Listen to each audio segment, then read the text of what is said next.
evening, ladies and gentlemen, and welcome to the Mahoning Drive-In Theater, the largest single-screen drive-in in the United States. We're certainly glad you could be with us this evening, and don't forget the concession stand is open with all kinds of great things to eat and drink.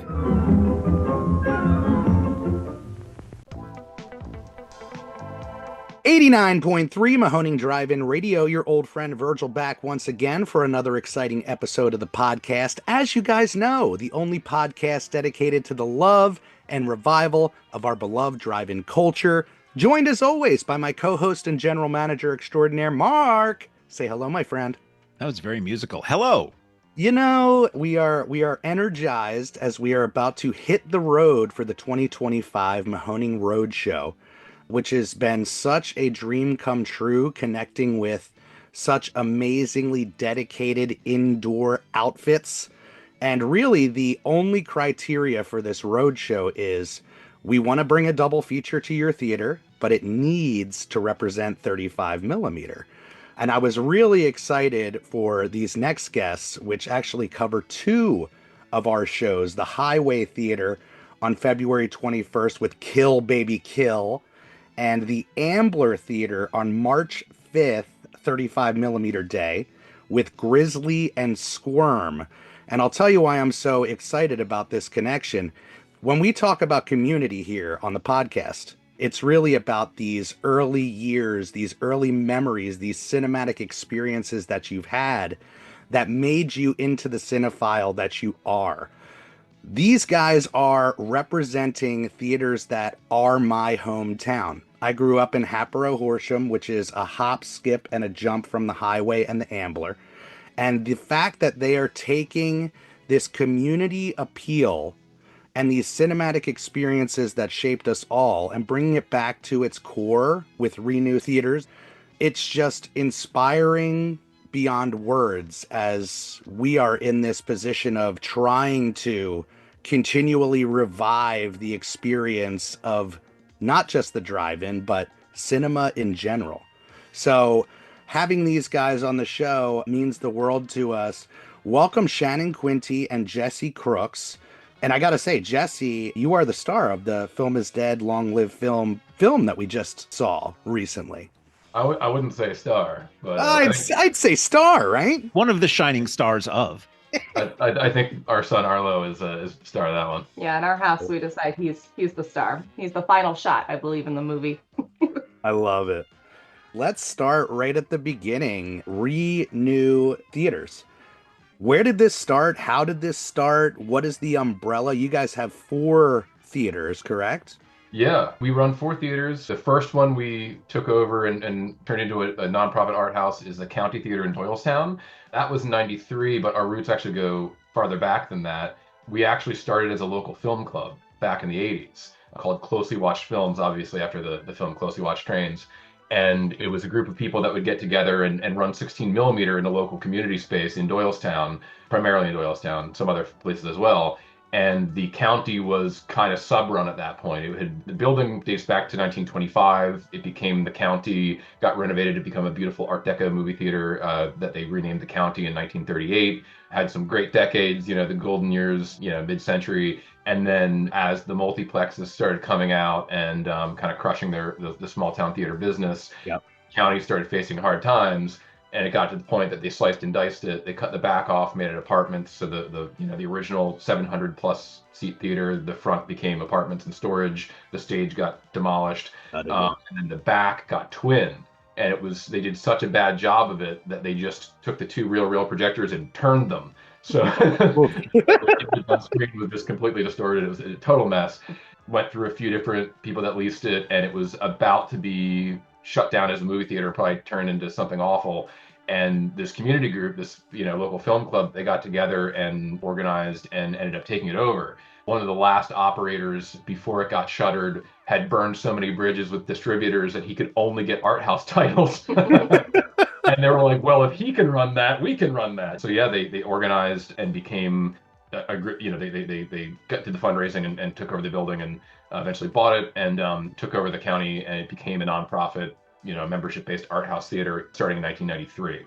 And that was kind of the birth of Renew at that point? It was just the county theater at that point, from the 90s for about a decade. And I actually started when we still only had the county. It was just the one. I've been there since 2001. And then shortly after I started, the Ambler Theater was also at risk of being demolished. It had been sub-run in the sense that it was a free Christian theater. There was an evangelical minister that I think he was a big radio personality, right, Shannon? Something like that. They'd let you in for free and then lock the doors and evangelize. And we're only running 16, and they put no money into the building. So by the time they shut that down, the building was in decay, and it was going to be a huge project to take that over. A local businessman in Ambler bought it, and then the community organized, and they reached out to us because of the county. And so we ended up, the folks that were operating the county ended up deciding to take on the Ambler as a project, but to make sure funding is kept in the community, and to make sure that, taking out a giant mortgage to renovate this dilapidated theater didn't take the county down. If right, bury them. Yeah, they wanted to ring fence the finances, and we ended up with this kind of separate nonprofit called Renew Theaters that manages each of the theaters. So technically they're all their own nonprofit, because we kept that model going. And so Renew Theaters manages the county theater, the Ambler Theater, the Hiway Theater, the Garden Theater, but each of them has their own membership base. Your membership donations stay at your theater, and for people like me and Shannon that work for all of them, all 4 theaters pay for our salaries. And it's a little complicated, but it keeps the theater a community theater. Yeah, to operate with an economy of scale and do a better, like the Hiway especially. We didn't oversee that renovation, but when they spun it up as a nonprofit following the same model, they had to pay their own administrators and whatnot. So it really ended up making a lot more sense for their board of directors to decide to join us so that we manage that theater. And for a single screen, it has the benefit of all of our staff that also work for the other theaters, and it just makes it a lot easier to operate at a lower cost. Yeah. Sure. I mean, we run the County Theater in Doylestown. That was 1938, right? The Ambler Theater in Ambler from 1928. And then the Hiway Theater in Jenkintown, Pennsylvania. We've only run that since 2013, but it's like a 14. Is it 2014 we ran it? No, so I thought you were saying the original. We took it over in 13 or 14. Yeah, 2013, I think. But it was the Jenkintown Auditorium before that. It was like a vaudeville auditorium in like 1913. Yeah, and then became a theater, very early on. But the original building was from 1913. That's so what I love about this initiative. Like, every single movie house that we're going to that has the capability of running 35 millimeter, it's a historical theater. And digging into that history of the area and what steps were taken to preserve this community space, to revive these community spaces, to carry them on into the future. Like, it really has just filled the soul every single time that we do these podcasts. It's just so rewarding. How did this all kind of start for you guys, and like your roles when you first got into it? Was it like all in, or did you kind of find your footing in a different way? We've both been here for a very long time. We both started out as like popcorn pushers, general staff. I started in 2004 when I was just 16. And then obviously I took breaks for college and stuff. And I came back to the admin role, I want to say 2014. Yeah. I've been working here since 2001, started working when I was 17. I've been working here for so long that I actually got the job after seeing a newspaper listing. I love it. Worked there, through college. I'd come back. I love the theater so much, and would pick up so many shifts that I did the math one year, and I worked more as a seasonal part-timer than some of the year-on staff. And then got out of college, became a manager projectionist, and onward from there. It's that, like, it gets into your soul, and like that dedication, you don't even think about it. We think about those early years at the Mahoning when we were all volunteer staff, and it was just, there was no question about it. There was no thinking about it. It was just, we are here for the passion, the love, the community, the revival, the experience, and it just all naturally kind of fell into place. I think you guys have done a really good job with each individual theater building out those communities with your member bases and things like that. I guess we can zero in a little bit. Why don't we focus on, I guess, the Hiway first, being that that's our first stop. So Sure. what are the 35 millimeter capabilities? How many seats does the Hiway have? I'll let Jesse take it from there, but I will start by saying the Hiway is actually one of my favorite, probably the favorite I have of the four. Yeah. Why I like it so much is it's still one single screen theater. And I think it preserves a lot more of the history when you go into the theater to be able to see a classic film or a horror film with, 300 plus people. I think that's an experience you don't get often anymore. And I know restoring 35 was kind of like a pandemic passion project for Jesse. So I'll let him take it from there. Yeah. So we typically run digitally there, but they never removed one of the two 35 millimeter projectors they used to have. And so it had sat since 2013 when they went digital. And it was actually a COVID project of mine when we were on total lockdown. I was the only one on the operations side that wasn't furloughed. So I was driving around between all four buildings, taking care of everything. And I'd get to the Hiway and do what I needed to do. And then sometimes stay there till 3 a.m. working on this projector to get it going again. There was stuff that was broken with it, a lot of parts that needed to be replaced, and hadn't been properly cleaned in much longer than 10 years. There was stuff that you could tell that the projectionists at the time weren't really maintaining that well. But spent many hours getting it all tuned up and ready to go. And finally, for what was it, Nightmare on Elm Street 3, I think, in 2021 was our first 35 millimeter show with it. Yeah. So yeah, we do only have the one projector, so we have to build up to 6,000 foot reels. And the good thing is that we have a wonderful neighbor next door, a Human Robot, the brewery. And so typically when we do the 35 shows, we try to do beer sales in our lobby so they can come over, and it's a great excuse to have an intermission. Yes. I love a built-in intermission. I really do. Specifically, the projector we have there is a Simplex XL, the generation later than your E7s, with a 5-star sound head and a Super Lumex lamp. That is amazing. I don't know if you covered it. How many? A little over 300, you said? A little over 300. I want to say it's around the 350 mark. I wanted to say like 320, but yeah, it's I don't know, the love seats.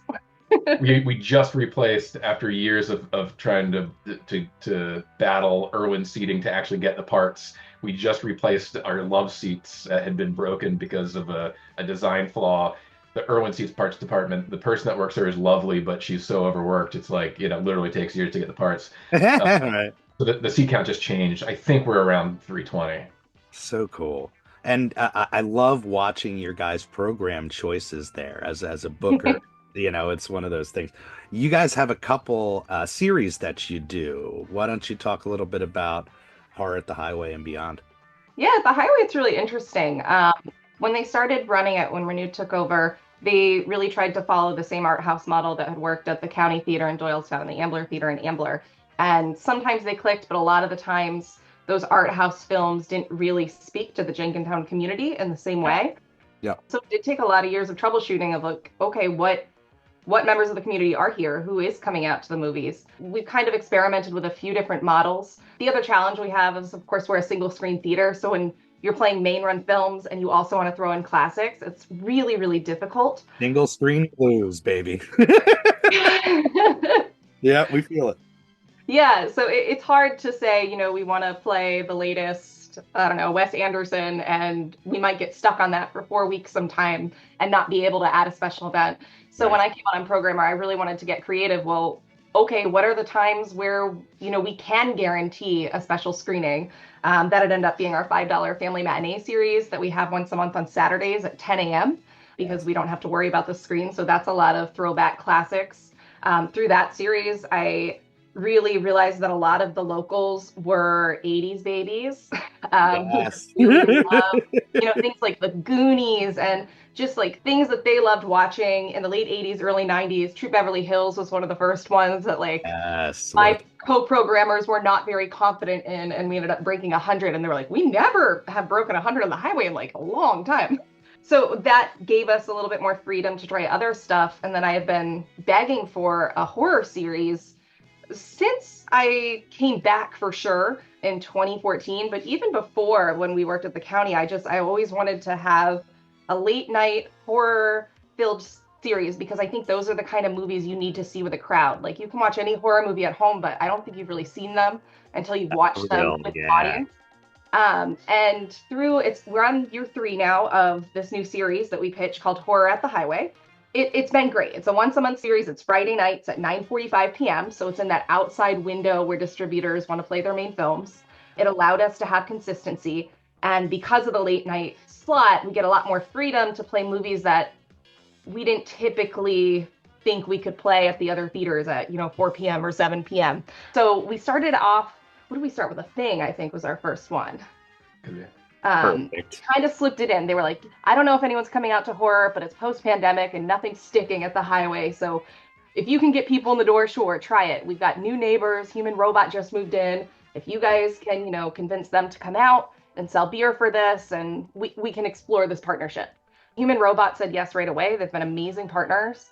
And for that first show, we broke 90 people. Like I said, right after reopening.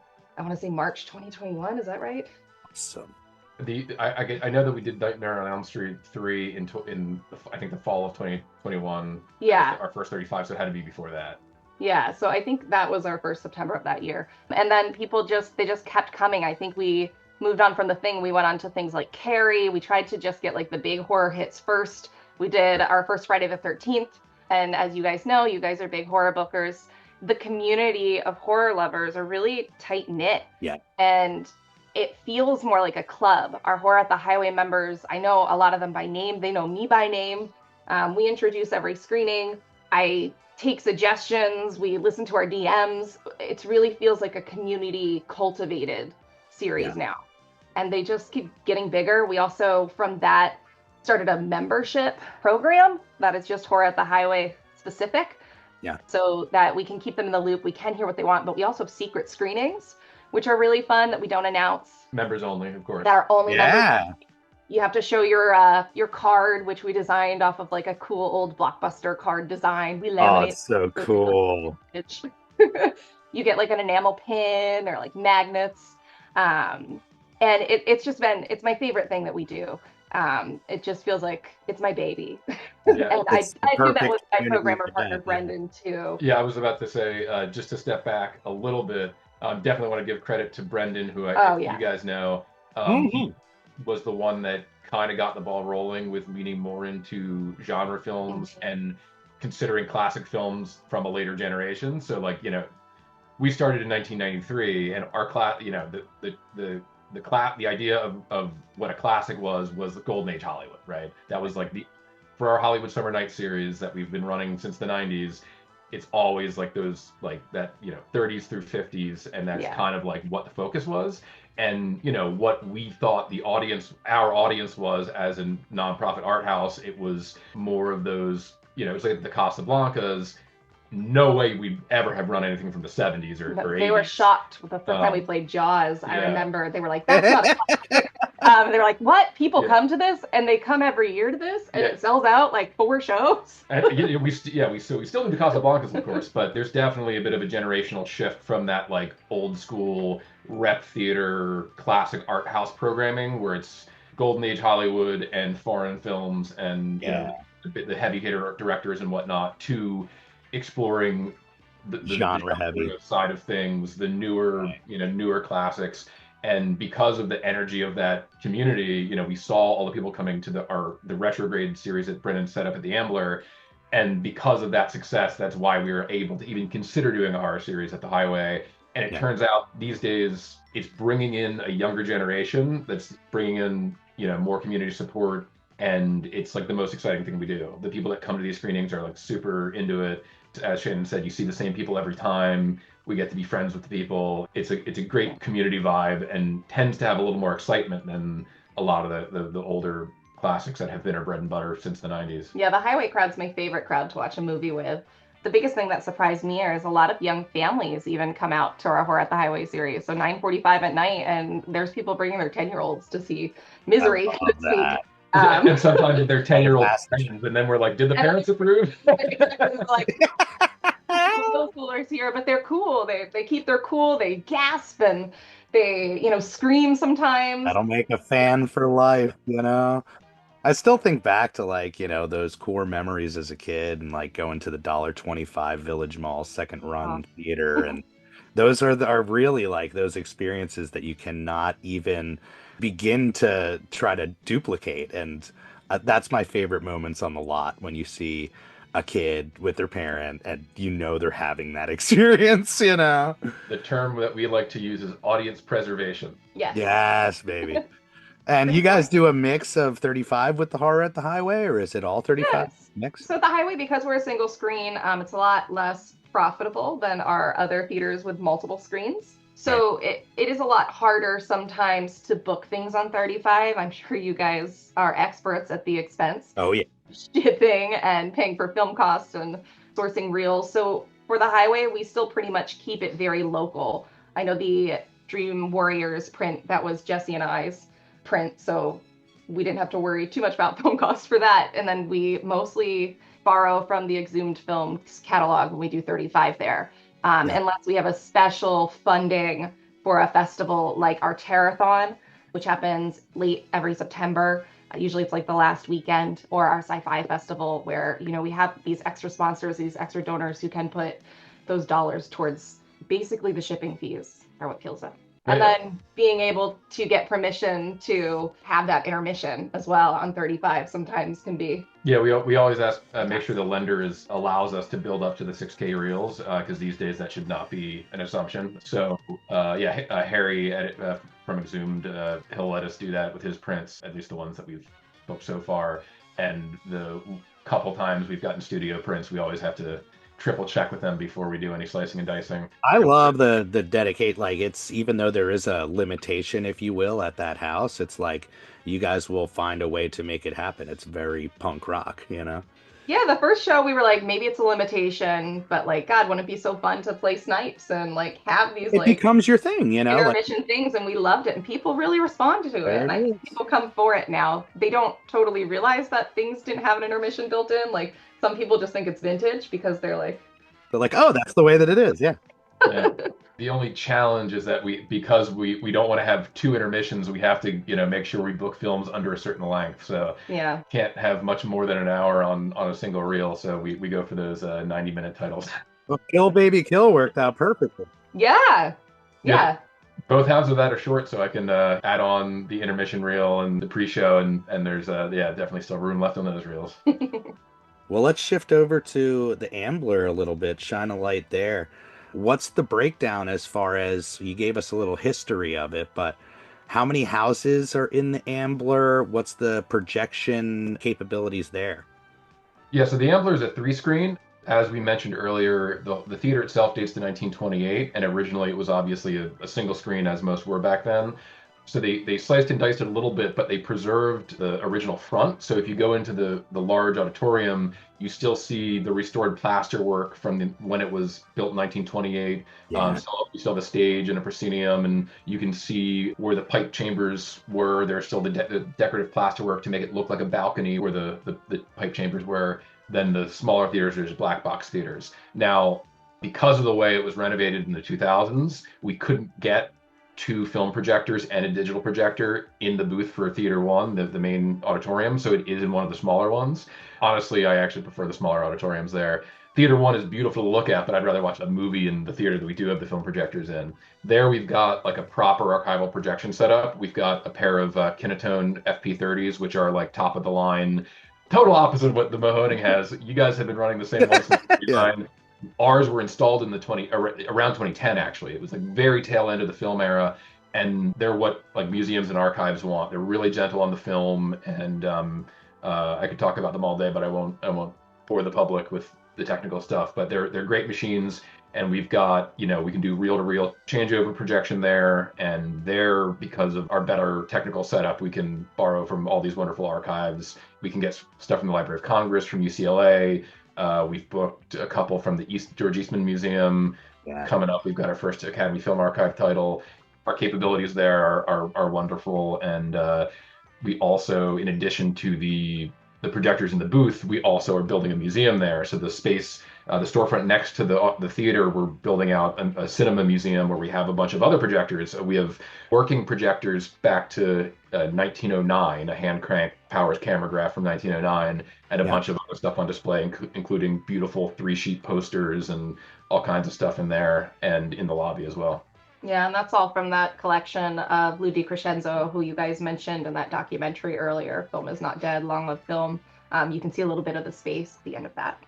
Yeah, the Ambler, when I step foot into the Ambler, it really reminds me of the importance of preservation, because it is the shining jewel of the town. And when I talk about Ambler, it's kind of every single town around it wants to be the Ambler, it has such a rich community, a supportive community, and that movie house is just like the crown jewel, and it's such a beautiful historic theater. The vibe of it's just so amazing.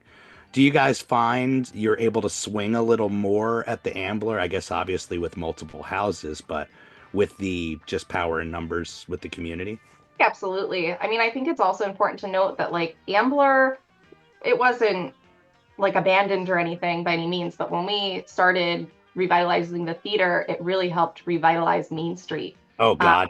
A lot more businesses came in. Now, I mean, there's over a dozen restaurants on that block. And I know when we started it, when I used to visit there was one coffee shop. I do think that the theater played a huge part in that. In Doylestown as well with the county. Mm-hmm. Yeah. But yeah, the Ambler, I've been working there since we took it over, and it's like night and day, the economy of that town. Yeah, and there's festivals now, and Ambler really embraces the theater being, part of that community. They have a little logo, and you can see the Ambler marquee on it. It's on other postcards and stuff. And I'll tell you, during the pandemic, when we were turning everything off and trying to save every penny we could because we had zero revenue, I when I reset our marquee timers to turn all the exterior lights off, I left the tower on because I was like, the town needs this. You need that. Right. So but true. Yeah, because it has 3 screens, we definitely have a lot more flexibility. Not as much as a 10-screen theater or something would have. So we usually can get in about 2 to 3 special events a week. We tend to have them on Wednesdays and Thursdays. We've been experimenting by adding some on Sundays when we have more flexibility. But we do tend to showcase a lot of hardcore Hollywood classics. We do have Brendan's Retrograde series that is 70s and 80s through early 2000s. We do a lot of our 35 screenings within that series just because it is so popular, and we know that has the attendance levels to justify those payments for those film booking fees. You want to be pretty confident you're going to sell it out if you run it on film, just because of the expensive. Shipping is just so much more expensive for film, obviously. These days, most DCPs are delivered digitally, and the rental costs and shipping costs really add up. Yeah, and I think we have 140 seats in Theater 2. That's the 35 house? 35? Yeah, too cool. Yeah, so it's a lot less. I mean, the nice thing is it always feels like a packed house. Yeah. When you're watching things on 35 there, but I love those intimate experiences. I think those are the ones that really, solidify a community-based theater. Yeah, and when I do program and when Brendan programs, I know we all sit together and we're like, well, this is a good movie, but which is more fun to see with an audience? And that's usually how we end up picking a lot of the titles, which is is this a movie you need to see with people, or is this a movie you need to see at home? Especially when we start programming for things like the 35mm festival that we have at the Ambler coming up. I think it's April 25th through 27th this year. We really think about audience experience a lot, in addition to the medium and film availability and stuff like that. I want to shift a little bit the 35mm aspect of what we do, the preservation angle, the connection with Lou. Jeff was friendly with Lou as well. Jesse, what was your kind of journey as far as interest in 35mm and eventually becoming the king projectionist down there? I started as a professional 35 projectionist right when I got out of college in 2006, and for the last 6 years of first run 35, I was running film every day. It was great. There, of course, in that era, everything was typically built up for large reel playback or plattering. All of our theaters were running platter systems. We didn't have dual projectors anywhere. We would occasionally run reel to reel with breaks. Very rare occasions, some we'd source a print from a collector and it would come on a 6K reels or something, but more often we would do some sort of program where we would run a reel, talk about it, run a reel, talk about it. And it was kind of an interesting time to start as a projectionist because the profession had been essentially deprofessionalized. We were an art house that tried to do things the right way and had a good service company and still were pretty clueless as to a lot of the basics when it comes to proper film handling and just basic projector knowledge and all that. Yeah. And so I had to teach myself quite a lot coming into it. I remember coming in and no one trained me how to drop trailers, which is a weekly chore. When you build up to a platter, you feed everything onto a platter ring on this big deck, and the trailers are in the center, and you have to pull the old ones and drop in new ones. And no one taught me how to do that, and I had to like figure it out from scratch and was doing it in this overly meticulous way where I was like, once I dropped them in, it looked like I had just pulled the ring, and you couldn't tell that I had completely swapped them out. And someone, came up and was like, "What are you doing?" And I was like, "What do you mean?" He was like, "Oh, you can do it this way." And it was like so even splicing, my coworkers, I could, again, and we were a place to try to do things right. I always found myself when the Ambler would run a film print and then we'd ship it over to the county for like a special event, a classic film, I'd have to redo all their splices. And I had taught myself how to do it correctly. And, it was just all this kind of alone in the woods kind of situation. Now, thankfully, we did have a long relationship with Ludi Crescenzo, who was a film preservation historian, collected both films and film equipment, donated tons of stuff to the Library of Congress and other organizations, and was an absolute wealth of knowledge. He would come in every once in a while. He would do a little bit of projector maintenance, especially in the early days before we had a proper service company. Back when we started as a nonprofit and didn't know anything at all, he came in and trained the projectionists at the county and taught them how to maintain the projectors and stuff like that. Later on, by the time I started, we had a proper service company, and he would typically come in as a guest. He would come in and do, a shorts program showing films from his collection, or a cartoon show, or bring us feature films and introduce them. And I originally met him just coming to the theater, running his shows for him, and he would bring these amazing prints. We'd be running IV Technicolor, we'd be running beautiful black and white from the 50s and 60s that's just like, looked so much better than the black and white that was newly struck that I had typically been working with. And we just got to experience these wonderful, beautiful original prints and also learn about all the crazy old repair techniques and how to, learn how to handle film that had certain damage and certain wear, and how to compensate for running a vinegary print where you have to ride the focus because it's starting to get wavy and all that stuff. Yes, yeah. I got to learn because of our relationship with him. And then eventually he ended up donating his entire film collection to us, which we since gave almost all of to the Library of Congress. But that gave us a lot of stuff in-house to work with, and just being able to explore this massive collection and pull stuff and program stuff and just work with it was a wonderful learning experience. And having him as a resource, he was the one that walked me through restoring the Hiway's projector in 2020, photographic memory of everything projector-wise. So of course, yeah. I was like, all right, I got to change the belts and the sound head. And he was like, well, first you do this, and just went through like, the entire steps, helped me troubleshoot. The lamp house didn't work, and helped me swap out parts all over the phone for getting that restored. And just being able to work with him and being able to work with his film and his film equipment. And it's just a learning experience that probably would have been impossible to get elsewhere. Yeah, you could never pay for that type of stuff. And I think the passing on of knowledge is so important in this industry, especially what we're doing with the preservation angle. And I just have to thank you personally, because both Krista and Robert really look at you as an Obi-Wan, and it's great to have somebody to go to with such rich knowledge and have that history, being passed on from Lou. So thank you for that. The best compliment I ever got was I was talking to some newer projectionists at the county, and I kept mentioning Lou, and one of them was like, and, he as he got older, he had some mobility issues, and so while he was a constant presence for me, the newer people hadn't met him all the time, like we used to when he would come and be an in-person guest, and they were like, "So who's Lou?" And my other coworker said, "He's Jesse's Jesse." And I was like, "That is high praise." There it is. Yeah. And I would say that he'd forgotten more than I ever learned, but that's not true because he had a photographic memory. My knowledge pales in comparison to what we lost when we lost him.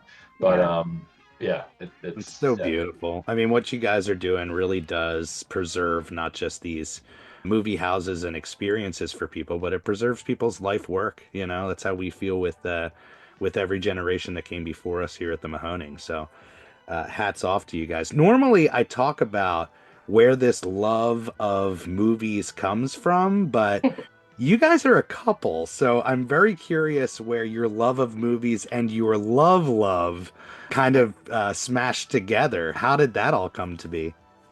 If it's okay to ask. I'll take credit for pulling Shannon's application out of the pile and saying you should interview her. Boom. But we didn't date till many years later, like 5 years later, probably.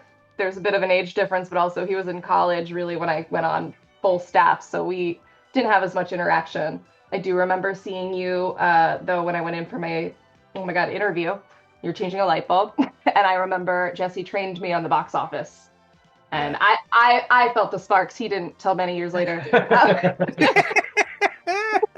I really have always loved movies, and my favorite part of working in a movie theater, I thought it was so cool when like big film cans would be delivered, and I loved watching them build the films onto the platter system, or like give me little like cutouts of the trailers and like film cells and stuff. And Jesse was one of the first projectionists who really was like, yeah, you can just sit up here and watch me like put together stuff, I guess. It's so intimate. It meant a lot to me. Yeah. And it was really kind of my first opportunity to like get acquainted with actual film. So yeah, I guess our love is rooted in movies. There it is. That's it does. It brings us all together. Well, I don't want to take all the time. I want to give Mark an opportunity to pick your guys' brain as well. Mark, you got any questions for the amazing Renew team? Oh boy, do I. Although honestly, all the questions I had one by one, I've been crossing off as you guys have been talking. This section of the show will be mercifully short. So we talk about drive-ins a lot. Do either of you have any drive-in experiences? A lot of times we always focus on the youth, but like drive-ins when we were kids. Did you ever go to drive-ins in your youth? What drive-ins have you been to? Any stories or memories of seeing certain films at drive-ins? Yeah, I mean, my earliest drive-in memory, I watched 101 Dalmatians. I looked it up before this to be like, what year was that? It looked like it was like 1992 was like the re-release for that. I remember watching 101 Dalmatians. I was a toddler. I was probably under 4 years old. And I remember really taking to heart the experience of being able to sit in the back of a truck to watch a movie outside. And I can remember like watching very specific 101 Dalmatian scenes on that screen, with a bunch of the cars and the sound coming out of the speaker. Like, it was a very memorable experience for me. My parents have taken me to movies since I was like teeny tiny, so I don't really remember not ever going, but that was definitely my first drive-in experience. I think it was, I think it was called like the Airport Drive-In, and like I was in Binghamton, New York, so you guys might remember old drive-ins a little bit better than I do. And I was so young. I know it's not open anymore. I think it was the Airport Drive-In in Johnson City. Yeah. I think that's where I went. And then, we did a lot of the more children releases there when I was little. And then I don't remember really having the opportunity to even visit a drive-in again. We moved around the country a bit. But when I moved here to Pennsylvania, I was in high school and we used to go to Becky's a lot. I went to Becky's every summer pretty constantly. My favorite thing I remember seeing there, I really loved seeing Up outside at the drive-in. We saw that beautiful. Yeah. That was one where we just went to go to the drive-in. I don't think we went because of the movies that were running. And the first movie on the other screen, there was like the grown-up films and the kids' films on the separate screens. We saw a horrible Transformers movie. Yeah. The only one of the modern ones that I've seen, and it was like absolute garbage. And I was like, I am not Never watching. again. I was going to break in and say, a horrible Transformers movie? Just the one? Again, we did not go because of the movies that were running. Yeah, we were Oh, like, I know. But it's such its own experience. Going to the drive-in is such a thing. And I love drive-in. So if I have the opportunity, which is rare these days, to go to a different drive-in, it really almost doesn't matter what's playing. It's true. The pleasant thing was that I even when I was a kid, I wasn't into kids' movies. I never would have gone to see Up. And I was so annoyed with Transformers. I was like, yeah, that's it. Let's go to the other screen.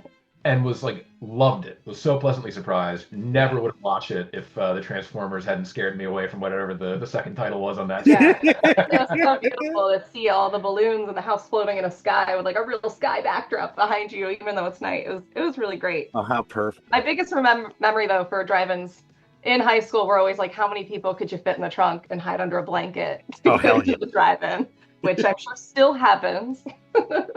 But that's usually where most of my other drive-in memories come from. It's just like, all right, cool, we got 15 of us in the back of a...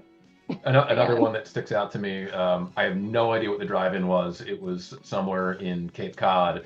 I went to visit my then girlfriend at her grandmother's beach house, and we went to a drive-in, and there was a fence, but it was right next to, I think, a trailer park, and the fence was low enough that you could sit on the roof of the trailers and watch. Yes. And there were people doing it, and I loved it. Oh, they're magical. Every night. We've talked about this before. There's always this envy of anybody who lived close enough to drive-in to sort of steal a movie via line of sight. And the radio broadcast, would generally, like our radio broadcast in certain direction goes a mile or so away from the theater. So if you lived close enough and you had a portable radio and you could, what Virgil has said, was a scene in the Monster Squad where he sits on the roof of his house with a radio and watches the drive-in movie nearby. Speaking of childhood, Virgil started the question, but we looked at a different aspect of it. How did each of you become a movie fan? Was it something that a parent or parents took you to the movies, or a lot of they loved movies? I know my father loved movies, so I grew up watching certain movies on TV with him, and he would take me to the movies and to the drive-in. Where did your cinema obsession come from? I don't remember ever not loving movies. I was born in 88. I know that Wizard of Oz was released on home video in 89, and probably from when I was 2 years old on, I watched Wizard of Oz every day for like 6 years. And that was definitely my gateway drug into film. And I think because that's an older movie that has Technicolor and also black and white, I never had an issue watching a black and white movie or an old movie. It always came naturally to me. And I'm also very much like, I'm very type A and like a completist. So I know I was always like, wait a minute, Dorothy's in other movies.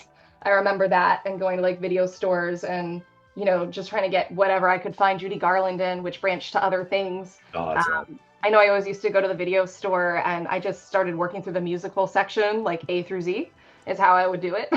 So I think I got like a pretty completist sense of film just from the way video stores are organized, which is great. But also I think, God, there's so many things. I guess because I grew up when Turner Classic Movies, was around since I was really young, under 10, it was just always on in the background. I mean, we are video store and cable kids, like we really are. Yeah. I'm a video store only kid. I was poor, so I didn't have that. I had like 5 channels. I'm very thankful that we had like the best video store around, Bucks County Video in New Hope, Pennsylvania. It was phenomenal. They had a section for everything. I mean, I remember burning through the foreign section, and it was like they had multiple shelves that were just Chinese films. Back in the day, it was the only place you could get Eraserhead on VHS when it was totally out of print. They had a cult section. They had a wonderful classic film section and foreign section, and it was New Hope, so they had a gay section. They had everything.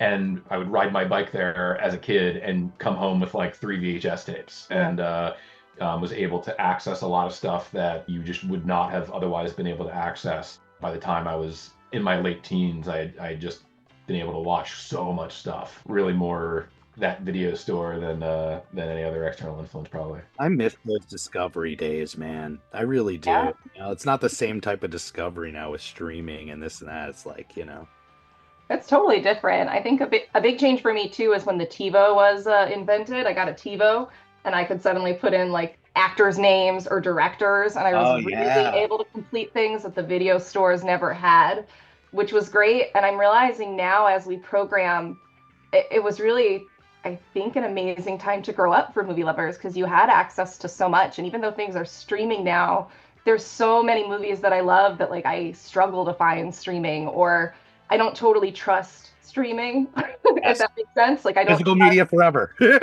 Yeah. And it's hard because a lot of the kids growing up now, like they didn't, with cable being gone in particular, you know, they can't just turn on a trusted thing like TBS or, you know, for me it was TCM, and just like watch things get programmed to you like in the background. There's just the movies that they watch, they have to choose to watch. They have to have something that makes them buy into it first. And that's not something I had as a kid. It was like, we were just talking about, me and Mark were talking about how my Munchkin is 7 now, you know, and there's this sense of like he controls the television, and that was never the case when we were kids. It was what was on, and you were exposed to things. So I feel this duty of being like, no, you will watch what's on. That is how the world works. I know. I watched a lot of Dateline at like 6 and 7 years old that I probably shouldn't have. But sure, it informs us, you know. Yeah, it's certainly true in our household too. We have a 12 and a 7-year-old, and our 7-year-old is like almost 7 years. He's almost 7. He'll be 7 on Valentine's Day. He loves older movies. He loves Godzilla and stuff like that. So I never. Not that I never would have watched Godzilla, but it's not something that I naturally got into. But once I had him, he just happened to see Godzilla, the figure, somewhere. And we were like, oh, we can watch that movie. And now I've probably seen every single Godzilla like 4 times thanks to the Criterion. I can so relate, yes. Yeah, and luckily he's got good taste, but I've ended up programming a lot of Godzilla because I just love watching his reaction to those films and like seeing them with a crowd. We almost got him up to your Godzilla weekend. Yes, yeah. But he wasn't feeling it, and then I showed him the picture of your giant Godzilla, and he was like, well, we could go, but just to see that. And I was like, that's not the way it works, man. You're It's like a long just drive. a little too far for us to take the chance if the kids aren't like buying into it 100%. Yes. It's interesting now, I think, how kids find movies and find what they're into. And I do wonder, you know, who dictates that. I know. I feel a true responsibility being at it. It was so important in our lives, you know. When I put classics in particular, I'm always shocked that like every time we play Casablanca, we play it every year, and it's not necessarily my choice, just something we do. I like Casablanca, but I would love to like switch it up with something more obscure. But every time we play it, I would still say that half the audience has never seen Casablanca before, which is just like amazing insane to me because it's so readily available. Sure. You know, we used to alternate Casablanca every year. The alternate years were... Was it North by Northwest or Lawrence of Arabia? Lawrence of Arabia. Yeah. And I can tell you, that is one that I have screened on 35 so many times, I never want to program it again. God, I never see that again. And the last time it might have been the last time I ran it. For the longest time, the longest day I ever worked was when someone stole the newly struck print of it and swapped it out for an old Technicolor one. Whoa! Well, it sounds like it might be good, but it was absolutely shredded. It was so badly scratched that my coworker built it, and he wanted company. So even though I'd seen the movie so many times before, I screened it with him, and it was just badly scratched. And so we reported that the quality, was not there. We wanted to get another print, and they're like, "What are you talking about? It's a brand new print." Turned out someone swapped it for one that it was an old Technicolor print with a mag track, and my coworker didn't realize that every time he spliced it and was splitting the CinemaScope smaller perforations on the splicer pins, that wasn't a red flag to him. So he built it and ran it. So I ended up having to build and screen the replacement print and wait until I had screened it to make sure that it was better before breaking down the other print. And by the time I got out of the building, the sun was up, the birds were chirping, ran into a friend on his morning walk to get coffee, and I was like just leaving work to go home. It was over 16, I think it was a 16 and a half hour work day. Just love it. I think I hit 21 a couple years ago, but the longest time, that was the longest work day I've ever had. And that is why that one film, I never need to run on film again. I always joke when we show a print that has splices in it, I say, look, with every splice, we get home that much sooner. Yeah. Speaking of drive-ins, there's one question we ask everyone, and I'm going to put it to you guys. If you could program a drive-in double feature or a weekend at the Mahoning Drive-In Theater in Lehighton, Pennsylvania, what would it be, regardless of the financial ruin that may be incurred based on your choices? Do you want to go first or should I go first? Oh man, I feel like you should go first. You're going to have a more fun answer for sure. Okay, so hear me out. I've been trying to get us to program this, and I don't see it happening anytime soon. I have a series in mind that's Visions of the Future, and it's just about bad predictions of future technology, specifically internet technology. Oh my God. It's going to be such a good time. And my specific programming pitch, film number 1 of the evening, Lawnmower Man 1. Film number 2, Lawnmower Man 2. Holy hell. Intermission, VR Troopers episodes. Yeah. But, throw the net on there, throw Johnny Mnemonic on there. So good. I just watched a terrible movie called Stealth from 2005 that is about AI drone technology. And it's a terrible movie, but it is so interesting to see how they took the concept ideas about AI and drones that were simmering around in the culture at that point and then applied it to this near future where, anyway, I don't recommend that is good from an anthropological standpoint or whatever. It's it's an interesting cultural artifact. If I could christen that show or that series Future-Wronga, I would. Wow. Are you serious? Kaboom! I think you should do it. There it is. I thought we'd get to the series adventure eventually, but it's up your alley. Future-Wronga is just too good not to do. We have run Lawnmower Man 1 at the Hiway. And it's my favorite crowd of all time. Oh my God. What a crowd. Phenomenal crowd. It was actually, we ran it for the Hiway series because it was recommended by someone that works at Human Robot, the brewery next door. So it wasn't even our pick, but it was absolutely loved it. Wonderful to see. Bonkers. I unapologetically love Johnny Mnemonic too. For the Lawnmower Man show, I ran a 35mm pre-show. The feature was digital, and I let people know we're going to have a 35mm trailer show ahead of it, and then we have a little surprise for you later. And what I did was I threw a pause cue on the server for the digital show at the end of the movie as it goes. I think it goes from fading credits before the scrolling credits. It cuts to total black.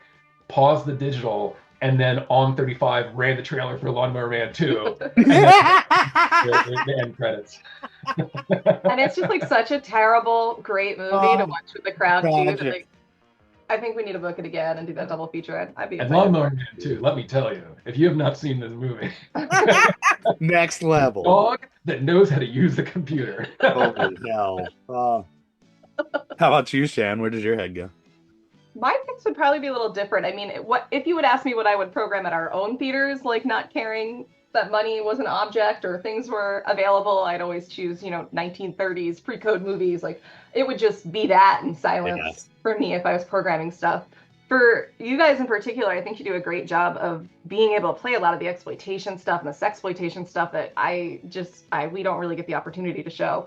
So I really love leaning into that. But something that I don't see you lean into that often that I would 100% be there for if distance wasn't an issue and counter programming wasn't an issue and I could be there. Or maybe some like bad 50s juvenile delinquent films. I really love watching those crowds. Any of that early rock and roll kind of crossover or pregnant teens and teens smoking, and I love that stuff from the 50s and 60s. Perfect drive-in doubles. Yeah. Let me almost spoil something and say you might get your wish this year. Ooh. Yeah. So we used to have a lot of films along those lines from Lou, which now we gave the Library of Congress. We did a wonderful series in the window between when Lou gave us his collection, which was in 2008, and then when we switched from film to digital in 2012 before getting film back again a few years later. We had this window where we owned the prints, we could run them, we could run trailer shows, and we did a juvenile delinquent teen rebellion kind of series. And my favorite show of it was Girls Town, starring Mammy Van Doren. Highly recommend that one. And Hot Rod Rumble.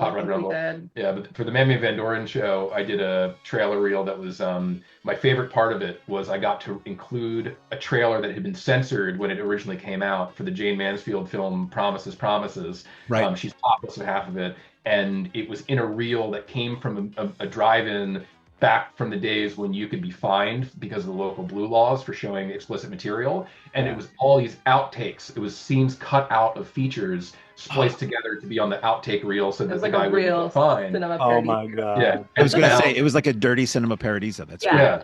And found better cinema paradiso. Found this Mammy Van Doren trailer, or sorry, this Jay Mansfield trailer on it, and got to run that for the public at our esteemed art house movie theater in 2009 or whatever. It always feels good when you can sneak in some trash.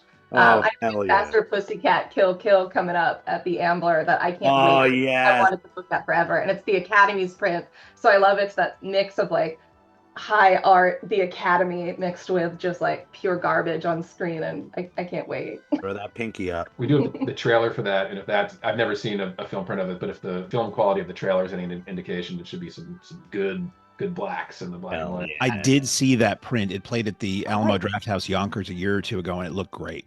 Cool. Yeah, that's exciting. They told me it was a beautiful print, but when you're booking prints, they always say it's a beautiful print. So. That's not true. I think the Academy would lie to me, but sometimes we find that the studio will say, "Oh boy, I don't know if you want to run this print. We graded it a C or a D, and then we really want to run it, so we run it anyway." And it's like barely noticeable. What the on screen to the average person is barely noticeable. Yeah. We're always like, it makes us want to take a chance on those prints that they say aren't so great sometimes. Yeah, some projectionist was overly critical on a report, and they're looking at it like, "Yeah, you don't want to run this." April Showers, it was crazy when we got April Showers. It was like gorgeous, and they didn't even want to send it to us.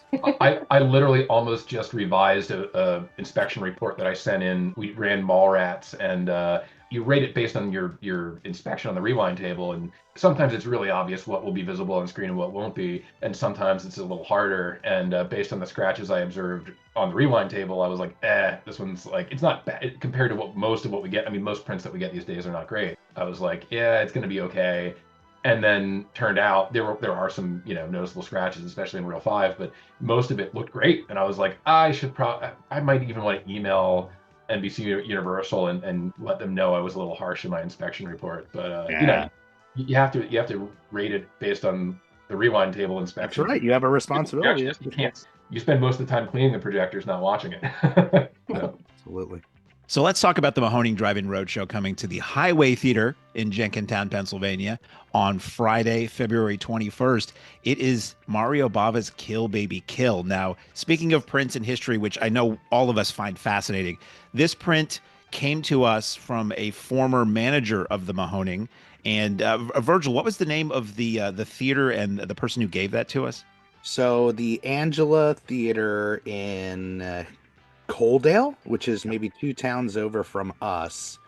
The couple used to manage the Mahoning, and now his son, Mike Danchek, is reviving and has revived the Ambler Theater out there and had some 35 millimeter prints that, from his memory, lived in the Mahoning booth for the longest time and then just got shifted and juggled around. So yeah, this is from the Mahoning vault.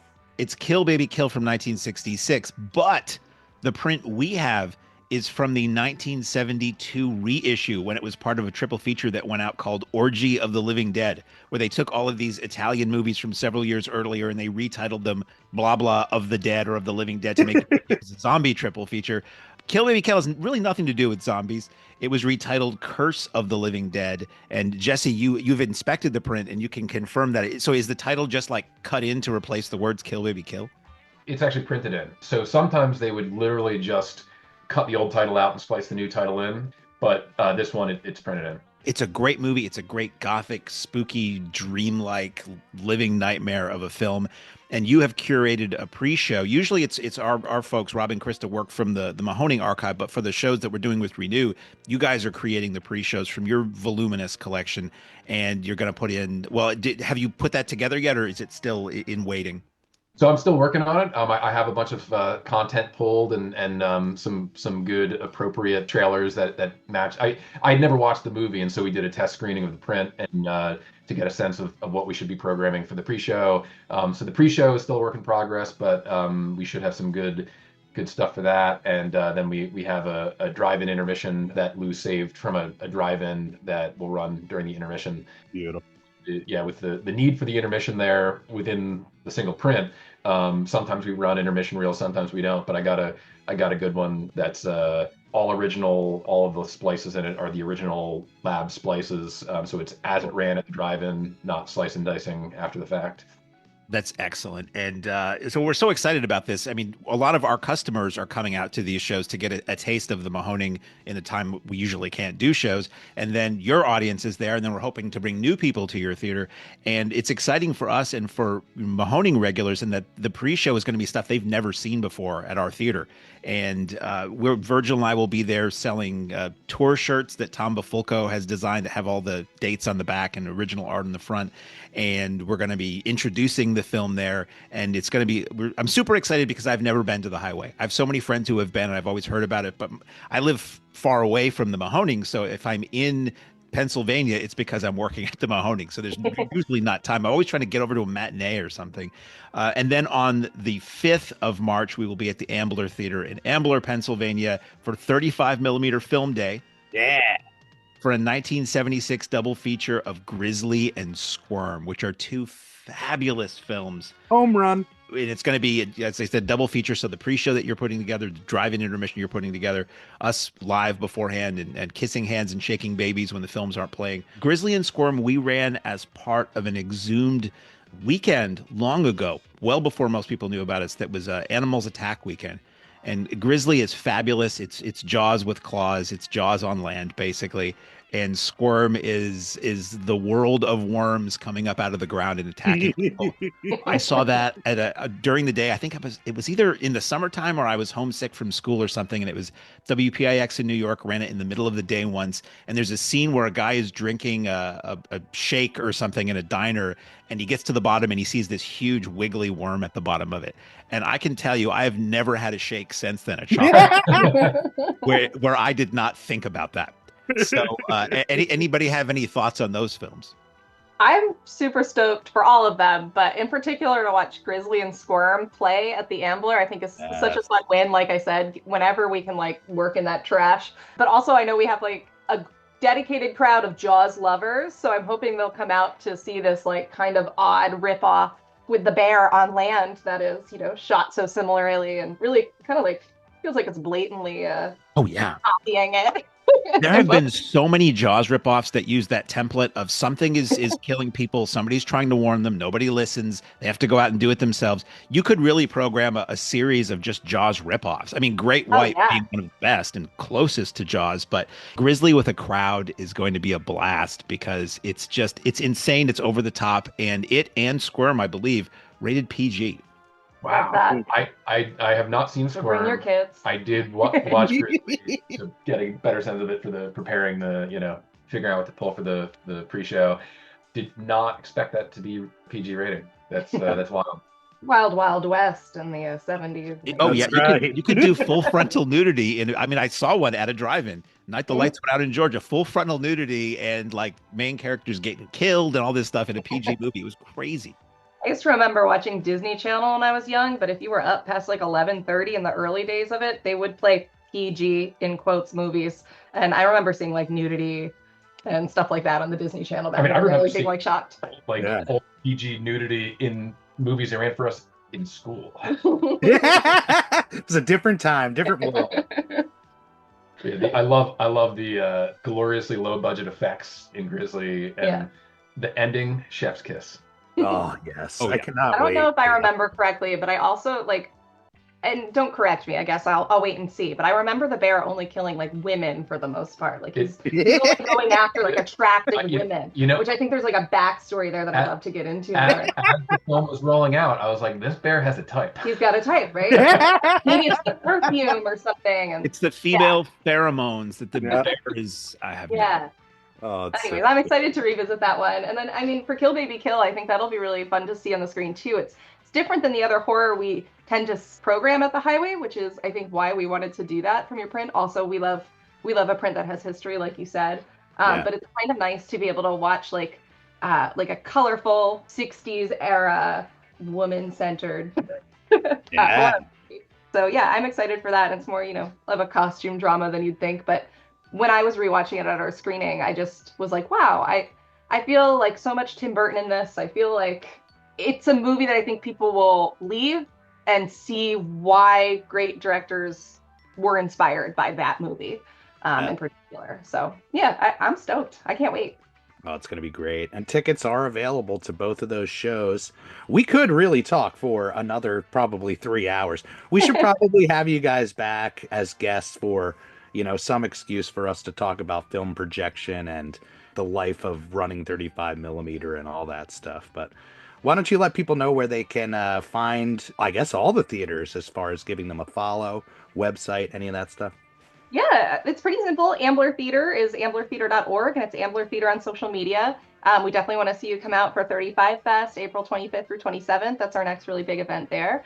And then we do classics all summer long. We also have a new Keeping the Score series. It's a lot of big movie score hits. Hiway Theater is just hiwaytheater.org, but also Hiway Theater on social media. You can see things like our Running Wilder Sunday matinee series there, our $5 family matinees, and then also our ongoing Horror at the Highway series. And then Princeton Garden Theater is just princetongardentheater.org. They do a lot of fun things and have a lot of really great speakers come out at Princeton because we're so close to the university. Sure, so it's always worth checking out the special events there. And then the County Theater has some fun things going on as well. We have a Films That Rock series that happens there in the spring where we partner with Siren Records to kind of pick movies with really fun scores or music backgrounds. We got Tommy coming up, which I'm stoked about. Yes. We'll probably play the new Led Zeppelin, I hope, that documentary that's coming out in February, in addition to all those really great classics.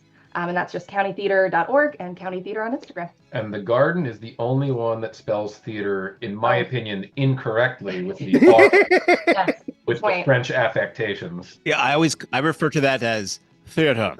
Yeah. Well, no, théâtre. Yeah, that's right. All the other theaters spell it the correct way with the ER, but the Garden is RE. Class. Throwing that pinky up.